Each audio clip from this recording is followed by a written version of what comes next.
ನಾನು ಏನದ ಒಂದು ಮಾಡಲಿ ಚನ್ನಬಸವ ಮಹಾರಾಜರನ್ನ ಸ್ಮರಣೆ ಮಾಡಿ ಈ ಇದಕ್ಕೆ ಕೈ ಹಿಡ್ತಿರ್ತೀನಿ. ಆನಂತರ ಮೈಲಾರಲಿಂಗಪ್ಪನು ಒಂದು 4-5 ಮಾಡೇನಿ. ಆನಂತರ ಬನಶಂಕರಿ ಶಂಕರಗೊಪ್ಪದ ಬನಶಂಕರಿ ಒಂದು 4 ಕತ್ರಾಗ ಒಂದು ಭೂತೇಶ್ವರ ದೇವಸ್ಥಾನ ಐತೆ.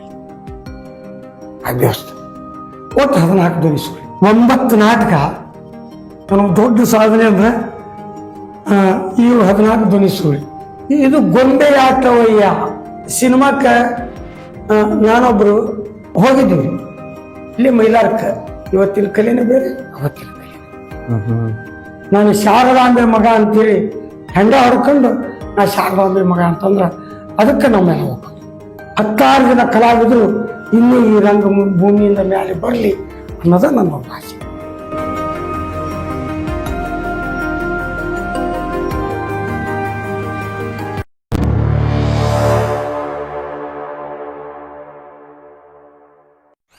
ನಾನು ಏನದ ಒಂದು ಮಾಡಲಿ ಚನ್ನಬಸವ ಮಹಾರಾಜರನ್ನ ಸ್ಮರಣೆ ಮಾಡಿ ಈ ಇದಕ್ಕೆ ಕೈ ಹಿಡ್ತಿರ್ತೀನಿ. ಈ ಮತ್ತೆ ಈ ಜಾನಪದ ಪಾನಪದ ಇಂಥವೇನು ಮಾಡೋದಿಲ್ಲ. ಏನಾದ್ರು ಒಂದು ಭಕ್ತಿ ಗೀತೆ, ಯಾವ್ದಾರ ದೇವರು ಬರಬೇಕಂದ್ರೆ ಭಕ್ತಿ ಗೀತೆ ಅದನ್ನ ಅಧ್ಯಯನ ಮಾಡ್ತೀನಿ. ಈಗ ಯಾವ್ದಾರ ಒಂದು ದೇವಸ್ಥಾನದ ಮಾಡ್ಬೇಕು ಅಂದ್ರೆ ಆ ದೇವಸ್ಥಾನ ಏನು, ಅದ್ ಹೆಂಗ, ಅದನ್ನ ಹೆಂಗ್ ಸಾಹಿತ್ಯ ಮಾಡ್ಬೇಕು ಅದನ್ನ ಮಾಡಿ ಒಂದು ಹಾಡು ಬರಬೇಕಾದ್ರೆ ಸಾಧನ ವಾರ ಗಂಟ್ಲೆ ಹೋಗ್ತೈತಿ. ಅದನ್ನ ಬರ್ದಿಂದ ವಾರ ಗಂಟ್ಲೆ ಹೋತು ಅದನ್ನ ಸಂಗೀತ ಟ್ಯೂನಿಂಗ್ ಮಾಡಕ ಅದಕ್ಕೆ ಭಾಳ ದಿವಸ ಹೋಗ್ತೈತಿ.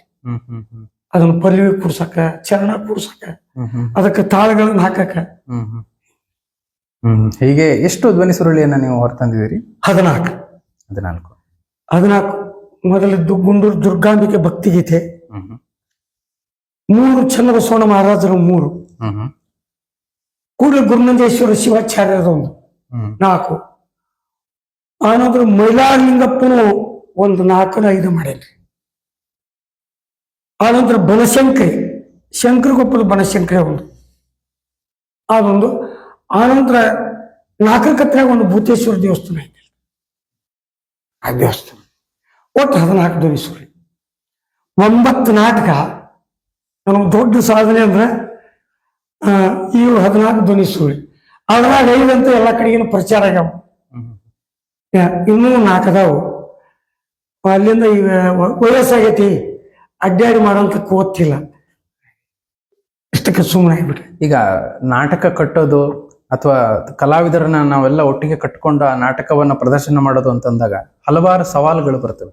ಹಣಕಾಸಿನ ಸವಾಲುಗಳಾಗ್ಬೋದು, ಅಥವಾ ಅವರನ್ನ ಯಾರಾದ್ರೂ ಅವರ ಅವಶ್ಯಕತೆಗಳಿಗೆ ಅವತ್ತು ರಜೆ ತಗೊಂಡಿರ್ತಾರೆ, ಅಥವಾ ನೀವು ಅವರನ್ನ ತಾಲೀಮ್ ಮಾಡಿ ರೆಡಿ ಆಗಿರ್ತೀರಿ, ಅಲ್ಲಿ ಪಾತ್ರದ ಕೊರತೆ ಆಗುತ್ತೆ. ಇಂಥ ಸಂದರ್ಭಗಳು ಈಗ ನಾವು ಆಲ್ರೆಡಿ ಹೇಳಿದ್ರಿ, ಕೆಲವೊಂದು ಪಾತ್ರ ಅಥವಾ ಒಂದು ಸನ್ನಿವೇಶ ಮರೆತು ಹೋದಾಗ ಅದನ್ನ ನಿಭಾಯಿಸಿದ ಬಗ್ಗೆ ಹೇಳ್ತಾ ಇದ್ರಿ. ಹೀಗೆ ಈ ಹಣಕಾಸಿನ ಸಮಸ್ಯೆ, ನಾಟಕವನ್ನ ನೀವು ಮಾಡಬೇಕಾದ್ರೆ ನೀವು ಅನುಭವಿಸಿರ್ತಕ್ಕಂಥ ಸಮಸ್ಯೆಗಳು ಅಥವಾ ನೋವಿನ ಸಂಗತಿಗಳನ್ನೇನಾದ್ರು ಹೇಳ್ಕೋಬಹುದು ಅಂದ್ರೆ ಇವತ್ತು ನಿಮಗೆ ಕಾಡ್ತಕ್ಕಂಥ ನೋವಿನ ಸಂಗತಿಗಳು? ಇದು ಈ ಸ್ವಲ್ಪ ಹೆಚ್ಚು ಕಡಿಮೆ ಈ ದಂಧೆ ಆದಂಗ್ರಿ ಇದು. ನಾವು ಅವತ್ತ ಬಹಳಷ್ಟು ಮಂದಿದ ಒಂದು ಸಂಘ ಕಟ್ಟಿದೆ, ಕಲಾವಿದರು ಅಷ್ಟೇ, ಈ ಬೇರೆದವ್ರಲ್ಲ. ಒಬ್ರು ಅಕಸ್ಮಾತ್ ಬಿಟ್ಟು ಹೋದ್ರು ಮತ್ತೊಬ್ರು ಬಂದ ನಿಂತ್ಕೊಂಡು ನಿಭಾಯಿಸುವ ಹಂಗ ಒಂದು ಸಂಘ ಕಟ್ಟಿದ್ವಿ. 2000 ಇಸ್ವಿಯಾಗ ಒಂದು ಸಂಘ ಕಟ್ಟಿದ್ವಿ, ವರಸಿದ್ಧಿ ವಿನಾಯಕ ಅಂತ. ಅದಂಗ ಬೆಳೀತಾ ಹೋತು. ಅವಾಗ ಇನ್ನೂ ನೋಂದಾಗ್ಲಿಲ್ಲ ಸಂಘ. ಆನಂತರ 2008ಕ್ಕೆ ಅದನ್ನು ನೋಂದು ಮಾಡಿಸಿದ್ವಿ. ಆಲ್ರೆಡಿ ಆ ಸಂಘದಾಗ 79 ಜನ ಸದಸ್ಯರು. ಆ 79 ಜನ ಸದಸ್ಯರ ಮ್ಯಾಗ ನಾನೊಬ್ಬ ಯಜಮಾನ. ನಮಗೆ ಏನಿಲ್ಲ ಅಂತ ಒಂದು ತೊಂದರೆ ಬಂತು ಅಂದ್ರೆ ಯಾರೊಬ್ಬರ ಕೈಲಿ ಹಾಕಿರ್ತೇವೆ, ಅದು ಮತ್ತೆ ಏನಾರ ಅದಕ್ಕೆ ಇನ್ಕಮ್ ಬಂದಾಗ ಅವ್ರಿಗೆ ತೆಗೆದುಕೊಡ್ತೇವೆ. ಅದರದೇ ಆದಂತ ಒಂದು ಅಕೌಂಟ್ ಐತಿ. ಆ ಅಕೌಂಟ್ಗೆ ಕನ್ನಡ ಮತ್ತು ಸಂಸ್ಕೃತಿ ಇಲಾಖೆ ಕಾರ್ಯಕ್ರಮ ಮಾಡೋದು ಬೇಡ, ಅದಕ್ಕೆ ಜಮಾ ಆಕೈತಿ. ಅದ್ರ ವರ್ಷಕ್ಕೊಂದ್ಸಲ ಅದ್ರ ಲೆಕ್ಕಪತ್ರ ಇದು ಮಾಡ್ತೇವಲ್ಲ, ಅವತ್ತು ಕಷ್ಟ ಸುಖ ಹಂಚ್ಕೊಂಡು ಅವತ್ತೆಲ್ಲರೂ ಕುಡ್ಕೊಂಡು ಇದನ್ನ ಹಿಂಗ ಮುಂದುವರ್ಸನ ಅಥವಾ ಬ್ಯಾರ, ನಿಮಗೆ ಯಾರು ಓಡಿಸ್ಕೊಂಡು ಹೋಗ್ಕಂದ್ರೆ ಹೋಗ್ರಿ ಅಂತಂದ್ರು ಅವ್ರೆಲ್ಲರೂ ಕೆಲವಷ್ಟು ಮಂದಿ ನೌಕರಿ ಆಗಿರ್ತಾರ. ಅವರು ಸ್ವಲ್ಪ ಹೆಚ್ಚಕ್ಕೆ ನಮಗೆ ಕಷ್ಟ ಬಿಡಿಸ್ತವ್ರು ಯಾರು ಅಂದ್ರೆ ಹರಿಶ್ಚಂದ್ರ ಅಂಬಿಗರ ಗುರುಗಳು.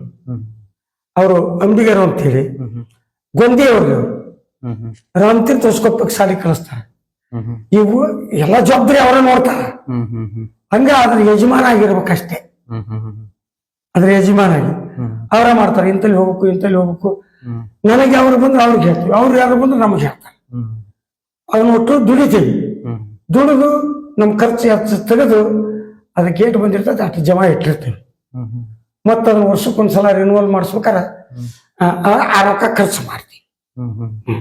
ಈ ತಂಡ ಕಟ್ಟೋದು, ನಾಯಕತ್ವದ ಗುಣ ನಿಮ್ಗೆ ಹಾಗಾದ್ರೆ ಬಾಲ್ಯದಿಂದಲೂ ಅಥವಾ ತಾಯಿ ಕಲಿಸಿದ್ರಿಂದಲೂ ನಿಮ್ಮ ಅದು ಅಂತರ್ಗತವಾಗಿ ನೀವು ಅದನ್ನ ನಿಭಾಯಿಸ್ಕೊಂಡು ಬಂದ್ರಿ. ಆ ನಾಯಕತ್ವ ಗುಣದಿಂದ ತಂಡ ಕಟ್ಟಿದ್ರಿ, ಸಂಗೀತದ ಧ್ವನಿ ಸುರುಳಿಯನ್ನ ಹೊರಡಿಸಿದ್ರಿ.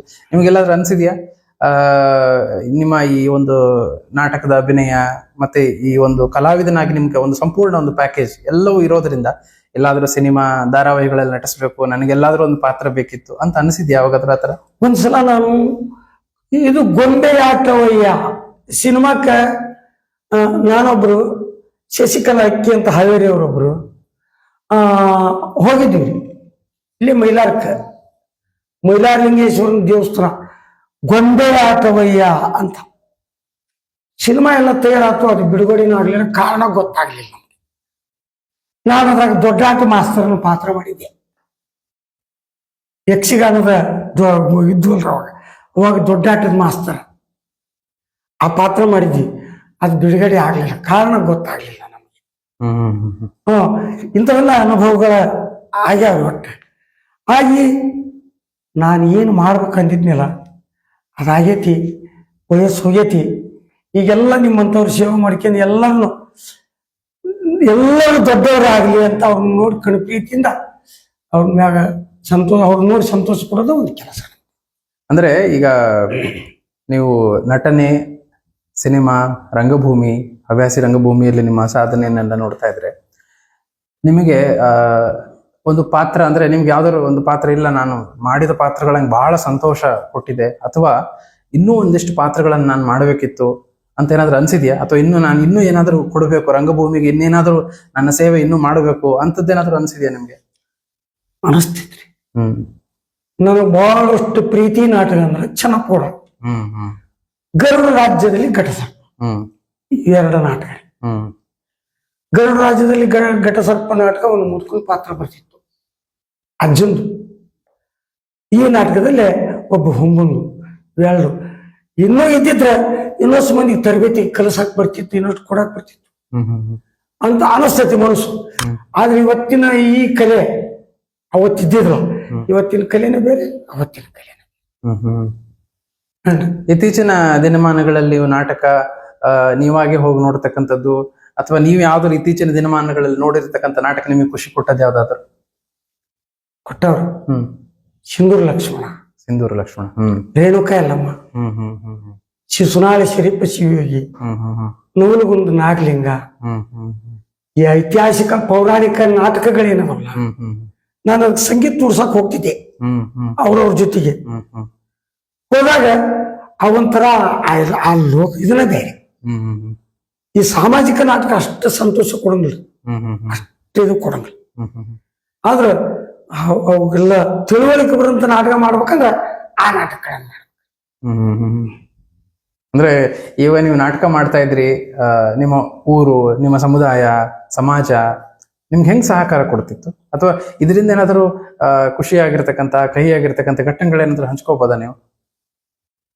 ಇದ್ರಾಗ ಎಲ್ಲಾ ಕಲಾವಿದರು ನನ್ನ ಖುಷಿಲೇ ನಾನು ನೋಡ್ತಿದ್ರು. ಎಲ್ರು ಬರೀ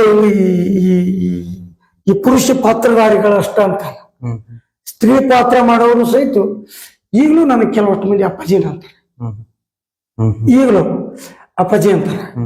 ಕೆಲವಷ್ಟು ಮಂದಿ ಮಸ್ಕಿರಿ ಮಾಡ್ತಾರ. ಇವರು ನಮ್ಮ ವಯಸ್ಸಿನವರು, ರಿಟೈರ್ಡ್ ಆದವರು, ಈ ಕಲೆಯಿಂದ ರಿಟೈರ್ಡ್ ಆದವರು. ಅನಂತರ ಈಗಲೂ ಹಂಗ ಈಗ ಹಂಚ್ಕೊಂಡು ಮಾತಾಡ್ತಿರ್ತೀವಿ ಟೈಮ್ ಕಳೆಯಕ. ನಿಮ್ಮ ಈ ರಂಗಭೂಮಿಯ ಸೇವೆಗೆ ಯಾವ್ದಾದ್ರು ಪ್ರಶಸ್ತಿಗಳು ಬಂದಿರೋದನ್ನ ನೀವು ನೆನ್ಪು ಮಾಡ್ಕೊಳ್ಳೋದಾದ್ರೆ? ನನಗೆ ಶ್ರವಣ ಕುಮಾರನ ನಾಟಕ ನೋಡಿ, ಶ್ರವಣ ಕುಮಾರ ನಾಟಕ. ಎಲ್ಲರ ಹಾಕಂಗೆ ನಾನು ಒಂದು ಅರ್ಜಿ ಹಾಕಿದ್ದೆ. ಅದ್ರ ಮಾಹಿತಿ ಕೇಳಿದ್ರು, ನೀನು ಅಂದಾಜು ಎಷ್ಟು ನಾಟಕಗಳನ್ನ ನೀ ಮಾಡಿದಿ, ಅದ್ರ ನೀನು ಪ್ರೂಫ್, ನೀ ಕಲಾವಿದ ಅನ್ನೋದ್ರ ಬಗ್ಗೆ ಪ್ರೂಫ್ ಏನು? ಒಂದು 400 ಹೆಂಡ್ಬಿಲ್ ಕೊಟ್ಟಿದ್ದೇವ್ರಿ. ನಾನು ಕಲಾವಿದ ಹೌದು ಅಲ್ಲ ಅಂತ ಇದ್ರ ನೋಡ್ಕೊಂಡು ಗುರ್ತು ಮಾಡಿ ಒಂದು 106 ಪೇಪರ್ಗೆ ಬಂದಿದ್ದು ಕೊಟ್ಟಿದ್ದೆ. ಈ ನಾಟಕ ಹೆಂಗ್ ಬರದಿ ಅಂತ ಕೇಳ್ತಿದ್ರು ಅವ್ರು. ನಾನು ಹಂಗ ಬರ್ದೆ. ಅವ್ರನ್ನೇನು ಕೇಳಕ್ ಹೋಗ್ತೀರಿ, ಅವ್ರ ಕಲಾವಿದರು ಅಂತ 4-5-6 ಜಿಲ್ಲಾದವ್ರಿಗೆ ಗೊತ್ತೈತಿ. ಮಧುಕುಮಾರ ಅಂದ್ರೆ ಯಾರಿಗೂ ಗೊತ್ತಿಲ್ಲ, ಎಲ್ಲರಿಗೂ ಗೊತ್ತೈತಿ. ಅಲ್ಲಿ ಓಕೆ ಮಾಡ್ಬಿಡ್ರಿ. 2019 ಕರ್ನಾಟಕ ನಾಟಕ ಅಕಾಡೆಮಿಯಿಂದ ನನಗೆ ನಾಟಕ ಅಕಾಡೆಮಿ ಪ್ರಶಸ್ತಿ ಆಯ್ತು. ನಾಟಕ ಅಕಾಡೆಮಿ ರಾಜ್ಯ ಪ್ರಶಸ್ತಿ ಅಂತೇಳಿ ನಮಗ ಆಯ್ತು. ಸಿದ್ಧಗಂಗಾ ಶ್ರೀಗಳ ಆಶೀರ್ವಾದ ಅವತ್ತು ಮಾಡಿದ್ರು. ಅಂದ್ರೆ ನಿಮಗೆ ಬಂದಿರತಕ್ಕಂಥ ಪ್ರಶಸ್ತಿಗಳು, ಭಾಜನಗಳೆಲ್ಲ ನಿಮ್ಗೆ ಸಂತೋಷ ಕೊಟ್ಟಿದ್ಯಾ, ಅಥವಾ ಏನಾದ್ರೂ ಈ ಪ್ರಶಸ್ತಿಗೆ ನಾನು ಬರ್ಬೇಕಿತ್ತು ಅಂತ ಏನಾದ್ರು ಯೋಚನೆ ಅಥವಾ ಆಲೋಚನೆಗಳ ಬಗ್ಗೆ ಏನಾದ್ರು ಇದೆಯಾ? ಇತ್ರಿ, ನನಗೊಂದು ರಾಜ್ಯೋತ್ಸವ ಪ್ರಶಸ್ತಿ ಯಾಕೆ ಬರಬಾರ್ದು ಅಂತ. ಅದೀಗ ವೋಟಿಂಗ್ ಇತ್ತು, ಅವತ್ತ ವೋಟಿಂಗ್ ಇರ್ತಿತ್ತು. ಎಲ್ಲರ ನಮ್ಮ ಹಾವೇರಿ ಜಿಲ್ಲೆಯಿಂದ ನಾವು 2 ಜನ ಕೊಟ್ಟಿದ್ವಿ. 2 ಜನ ಕೊಟ್ರ ಕರ್ನಾಟಕದ ಯಾರ ವೋಟ್ ಹಾಕ್ಲಿ, ವೋಟ್ ಹಾಕ್ಸ್ಬೇಕು ನೀವು ಅಂದಿದ್ರು. ನನಗೆ 290, 300 ಹತ್ರ ನನ್ನ ವೋಟಿಂಗ್ ಆಗಿತ್ತು. ಒಬ್ಬರಿಗೆ ಇನ್ನೊಬ್ಬರಿಗೆ ಒಂದು 106 ವೋಟಿಂಗ್ ಅವ್ರಿಗೆ ಆಗಿತ್ತು. ವೋಟಿಂಗ್ನಾಗ ನಮ್ದು ಬಲ ಇತ್ತು. ಅವ್ರದ್ದು ಹೇಳಬಾರ್ದು. ಆ ವ್ಯವಹಾರದಾಗ ನಮಗೆ ಒಂದು ಸ್ವಲ್ಪ ಅನ್ಯಾಯ ಆಯ್ತು. ಬೇರೆ ಅವ್ರ ಆತ್ಮೀಯರಿಗೆ ಕೊಟ್ಬಿಟ್ರಿ, ಅದಕ್ಕೆ ಸಂಬಂಧಪಟ್ಟಂತ ಲೀಡರ್. ಅವತ್ತೇನ ಮಿನಿಸ್ಟ್ರಿಗಳಿದ್ರಲ್ಲ, ಅವ್ರ ದೋಸ್ತರಿಗೆ ಕೊಟ್ಬಿಟ್ರು. ಅವತ್ತು ಪುನೀತ್ ರಾಜ್ಕುಮಾರ್ ಸತ್ತಿದ್ದ, ಅವ್ರ ಮಂಡಿಗೆ ಹೋದವ್ರಿಗೆ ಕೊಟ್ಬಿಟ್ರಿ. ನಾವು ಸುಮಾರು ಅಂದ್ರೆ ನಿಮ್ಗೆ ಸರ್ಕಾರದಿಂದ ಎಲ್ಲಾ ರೀತಿಯ ಸೌಕರ್ಯಗಳು, ಸವಲತ್ತುಗಳು, ಅಂದ್ರೆ ರಂಗಭೂಮಿಯ ಚಟುವಟಿಕೆಗಳನ್ನು ಮುಂದುವರಿಸಲಿಕ್ಕೆ ಬೇಕಾದಂತ ಸೌಕರ್ಯಗಳು ದೊರಕಿದ್ಯಾ, ಅಥವಾ ನೀವೇನಾದ್ರೂ ಬಯಸ್ತಿದ್ದೀರಾ ಈ ರೀತಿ ಸಹಕಾರ ಇದ್ರೆ ರಂಗಭೂಮಿ ಬೆಳೀತದೆ, ನಮ್ಮ ನೆಲದ ಸಂಸ್ಕೃತಿ ಇನ್ನು ಹೆಚ್ಚಾಗ್ಬೇಕಂದ್ರೆ ಸರ್ಕಾರದ ಈ ರೀತಿಯ ಸಹಕಾರ ಬೇಕು ಅಂತ ನೀವೇನಂತ ಹೇಳಲಿಕ್ಕೆ ಇಷ್ಟಪಡ್ತೀರಿ ಇದ್ರ ಕುರಿತಾಗಿ? ಸರ್ಕಾರದಿಂದ ನಮಗೆ ಸಹಕಾರ ಸಿಕ್ಕೈತ್ರಿ. ಕನ್ನಡ ಮತ್ತು ಸಂಸ್ಕೃತಿ ಇಲಾಖೆಯಿಂದ ಬೇಡಿ ಹಿರೇಗೌಡರು ನನ್ನ ಗುರುತಿಸಿ ನನ್ನ ಕರ್ಕೊಂಡೋಗಿ ಈ ಸಂಘ ಸ್ಥಾಪನೆ ಮಾಡಿಸಿ, ಆ ಸಂಘದ ಹೊತ್ತಿಂದ ನನಗೆ ಅದ್ರಾಗ ಮುಂದೆ ಬೆಳ್ಯಾಕ್ ಹಚ್ಚಿ, ನಿನ್ನ ಹಿಂದಿದ್ದು ಎಲ್ಲಾ ಕಲಾವಿದರಿಗೂ ವ್ಯವಸ್ಥೆ ಮಾಡಿಕೊಟ್ಟ. ನೀನು ಏನು ಬೇಕು ಅದನ್ನು ಕೇಳಂತೇಳಿ ವರಸಿದ್ಧಿ ವಿನಾಯಕ ಸಂಘಕ್ಕೆ ಇಂತಿಷ್ಟು ಕಾರ್ಯಕ್ರಮ ಕೊಡೋದು, ಆ ಕಾರ್ಯಕ್ರಮದ ಮುಖಾಂತರ ಇದು ಮಾಡೋದು ಅಂದ್ರೆ ನನಗೀಗ ಪ್ರತಿ ತಿಂಗಳ 2,000 ರೂಪಾಯಿ ಕೊಡ್ತಾರೆ. ವರ್ಷಕ್ಕೆ ಒಂದು 3 ಕಾರ್ಯಕ್ರಮ ಕೊಡ್ತಾರೆ. ಒಂದು ಕಾರ್ಯಕ್ರಮಕ್ಕೆ 30,000 ರೂಪಾಯಿ ಹಾಕಿ ಕೊಡ್ತಾರೆ. ಪ್ರತಿ ತಿಂಗಳು 2,000 ರೂಪಾಯಿ ಕೊಡ್ತಾರೆ. ಅನಂತರ ನಾವೇನಾದ್ರು ದವಾಖಾನಿಗೆ ಏನಾದ್ರು ಸೀಕ್ ಆಗೈತಿ ಅಂತಂದ್ರೆ, ನಾವು ನಿವೃತ್ತ ಕಲಾವಿದರು ಮಾಶಾಸನ ತಗೊಳಕತ್ತಿದ್ರ ದವಾಖಾನಿಗೆ ಏನಾರು ಆಗೈತಿ ಅಂದ್ರೆ ಅವ್ರು ಇದರಿಂದ ತೋರಿಸ್ತಾರೆ. ಆದ್ರೆ ನಾವು ಹೋಗೋದಿಲ್ಲ. ಇತ್ತೀಚಿನ ರಂಗಭೂಮಿಯನ್ನ ನೋಡ್ತಾ ಇದ್ರೆ, ನೀವು ಆ ದಿನಗಳಿಂದ ಇಲ್ಲಿವರೆಗೂ ರಂಗಭೂಮಿಯನ್ನ ನೋಡ್ಕೊಂಡು ಬಂದವರು, ಇತ್ತೀಚಿನ ರಂಗಭೂಮಿಯನ್ನ ನೋಡಿದ್ರೆ ನಿಮ್ಗೆ ಏನ್ ಅನ್ಸುತ್ತೆ? ಅವತ್ತಿಗೆ ಇವತ್ತಿಗೆ ಬಹಳ ಫರಕ್ ಅದ. ಅವತ್ತಿಗೆ ಇವತ್ತಿಗೆ ಬಹಳ ಜಿಗಜಿ ಅಂತ. ಒಬ್ಬ ಗುರುಗಳು ತರಬೇತಿ ಕೊಡ್ತಿದ್ರು. ಹಾರ್ಮೋನಿಯಂ ತಗೊಂಡು ತಿಂಗಳ ಗಂಟ್ಲೆ ಇತ್ತು, ನೀ ಹಿಂಗ ಬಾ, ನೀ ಹಿಂಗ ಬಾ, ನೀ ಹಿಂಗ ಬಾ, ಇಲ್ಲಿ ನಿಂದ್ರು, ಇಲ್ಲಿ ಹಾಡು, ಇದಕ್ ಮಾಡು, ಶ್ರುತಿ, ರಾಗ, ಲಯ, ತಾಳ ಇವುಗಳನ್ನ ಅದಕ್ಕ ಮುಟ್ಟುವಂಗ ಪಾತ್ರ ಮಾಡಿಸ್ತಿದ್ರು ಅವತ್ತು ಗುರುಗಳು. ಇವತ್ತು ಹಂಗೆ, ಇವತ್ತ ಮೊಬೈಲ್ ಹಾಕಿರ್ತಾರ, ಅವಾಗ ಟ್ರ್ಯಾಕ್ ಹಾಕೊಂಡು ತಮಗೆ ಹೆಂಗ್ ತಿಳ್ತೈತಿ ಹಂಗ. ಇವತ್ತಿನ ಹೆಣ್ಮಕ್ಳು ಅಷ್ಟು ಅನುಭವದಿಂದ ಪಾತ್ರ ಮಾಡಂತ ಇವತ್ತಿನ ಹೆಣ್ಮಕ್ಳ, ಅವತ್ತಿನ ಹೆಣ್ಮಕ್ಳ ಬೇರೆ. ಇವತ್ತು ಅವತ್ತು ಕಲ್ತು ಅನುಭವದಿಂದ ಪಾತ್ರ ಮಾಡ್ತಿದ್ರು. ನಮ್ಮ ಜೊತೆ ಇದ್ರು ಶೋಭಾರಾಣಿ ಕಲ್ಕತ್ತ, ನಂದರಾಣಿ ಕಲ್ಕತ್ತ, ಕಾಶಿಬಾಯಿ, ಪ್ರೇಮ, ಗುಳೇದ ಗುಡ್ಡ ಅಂತ ಇವ್ರು ಬಹಳಷ್ಟು ಜನ ಹೆಣ್ಮಕ್ಳು. ಅವರು ಪಕ್ಕದಾಗ ಒಬ್ಬ ನಿಂತ್ಕೊಂಡು ಕಲಾವಿದ ಏನಾರು ತಪ್ಪೇನಂದ್ರೆ ಅದನ್ನ ಕಿವಿಯಾಗ ಬಂದು ಹೇಳ್ಕೊಡ್ತಿದ್ರು, ಈ ಮಾತು ತಪ್ಪಿದಿ ಅಂತ. ಇವತ್ತಿನ ಮಕ್ಕಳು ಮಾತು ಕಲಿಯೋದಿಲ್ಲ, ಬಂದು ಹಂಗ ಸುಮ್ಮನೆ ಡ್ಯಾನ್ಸ್ ಮಾಡೋದು, ಬೆಳಕರಿಸಿ ಹೋಗ್ಬಿಡು. ಇವತ್ತಿಗೆ ಬಹಳ ವ್ಯತ್ಯಾಸ. ಪೌರಾಣಿಕ ನಾಟಕಗಳಂತೂ ಇವತ್ತಿಲ್ಲ ಇಲ್ಲ, ಐತಿಹಾಸಿಕಂತೂ ಇವತ್ತಿಲ್ಲ ಇಲ್ಲ. ಹುಡುಕಬಾರ ಎಲ್ಲ ಸಾಮಾಜಿಕ ನಾಟಕ. ಅವತ್ತಿನ ಕವಿಗಳು ಹಂಗ ಇವತ್ತಿನ, ಅವತ್ತಿನಂಗಲ್ಲ. ಅವತ್ತಿನ ಕವಿಗಳ ಬೇರೆ, ಇವತ್ತಿನ ಕವಿಗಳ ಬೇರೆ. ಈಗ ನೀವು ನಾನು ಕೇಳೋದು ಮರ್ತ್ಬಿಟ್ಟೆ, ಅಂದ್ರೆ ನಾಟಕ ಅಭ್ಯಾಸ ಮಾಡ್ತಿದ್ರಿ, ತಾಲೀಮು ಮಾಡ್ತಿದ್ರಿ. ತಾಲೀಮು ಮಾಡ್ತಕ್ಕಂಥ ಸ್ಥಳ ಯಾವ್ದಿತ್ತು, ಎಲ್ಲಿ, ಹೇಗೆ? ಈಗ ಉದಾಹರಣೆಗೆ ನೀವೆಲ್ಲೋ ಹೋಗಿ ಒಂದು ಪ್ರದರ್ಶನ ಕೊಡಬೇಕಾಗಿರುತ್ತೆ, ಊರಿನಲ್ಲಿ ಯಾವ ಜಾಗ ಆಯ್ಕೆ ಮಾಡ್ಕೊಂತಿದ್ರಿ? ಎಲ್ಲರೂ ಬಂದು ಸೇರೋದು, ಅಲ್ಲಿ ಪ್ರದರ್ಶನ ಮಾಡೋದು, ತಾಲೀಮನ್ನ ನಡೆಸೋದಕ್ಕೆ ಯಾವ ಜಾಗ ಆಯ್ಕೆ ಮಾಡ್ಕೊಂತಿದ್ರಿ? ಹೇಗೆ ಅದರ ತಾಲೀಮಿನ ಒಂದು ಪ್ರಸಂಗ ನೆನ್ಪು ಮಾಡ್ಕೊಳ್ಳೋದಾದ್ರೆ? ಎಲ್ಲಾ ಹುಡುಗರು, ನಾಟಕ ಕಲ್ತ ಹುಡುಗರು ಒಂದು ತಾಲೀಮಿಗಾಗಿ ಒಂದು ಮನೆ ವ್ಯವಸ್ಥೆ ಮಾಡ್ತಿದ್ರು. ನಾವೆಲ್ಲ ವಾದ್ಯ ಪರಿಕರಗಳನ್ನು ತಗೊಂಡೋಗಿ ಅವ್ರಿಗೆ ತರಬೇತಿ ಕೊಡ್ತಿದ್ರು. ಅಲ್ಲೇ ಅವರು ಎಲ್ಲಿ ಕರ್ಕೊಂಡು ಹೋಗ್ತಾರ ಅಲ್ಲಿ ಹೋಗೋದು, ಅಲ್ಲಿ ಹೋಗಿ ಅವ್ರಿಗೆ ತರಬೇತಿ ಕೊಟ್ಟು ಅವ್ರನ್ನೊಬ್ಬರನ್ನ ಕಲಾವಿದರು ಅಂತ ಮಾಡ್ತಿದ್ವಿ. ಹೀಗೆ ಎಷ್ಟು ದಿನ ತಾಲೀಮು ನಡೆಸ್ತಿದ್ರಿ? ಒಂದು ನಾಟಕ ಪ್ರದರ್ಶನ ಇಷ್ಟು ಇದೆ ಅಂತಂದ್ರೆ ಎಷ್ಟು ದಿನಗಳ ತಾಲೀಮು ಅಗತ್ಯ ಅಂತ ನಿಮ್ಮ ಪ್ರಕಾರ ಮಾಡ್ತಿದ್ರಿ ನೀವು?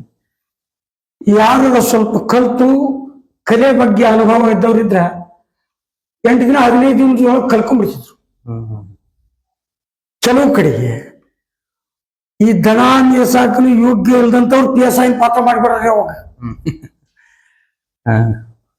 PSI ಪಾತ್ರ ಮಾಡೋರು ದನ ಕಾಯಿಲು, ಕುರಿ ಮೇಸೋದು, ಅವು ಇವು ಅಷ್ಟೇ. ಅವ್ರು ಹಿಂಗ್ ಬಂದು ಹೋಗೋಣ ಮಾಡಿಬಿಡ ಅನ್ಬಾರ್ದು. ಅವನು PSI ಮಾಡೋ ಸಾಮರ್ಥ್ಯ ಇರೋದು ಆ ನಾಟಕ ಕೊಡೋ ತರಬೇತಿಗಾರಗೆ ಇದೆ, ಆ ಮಾಸ್ತರ್ಗೆ ಇರೋದು.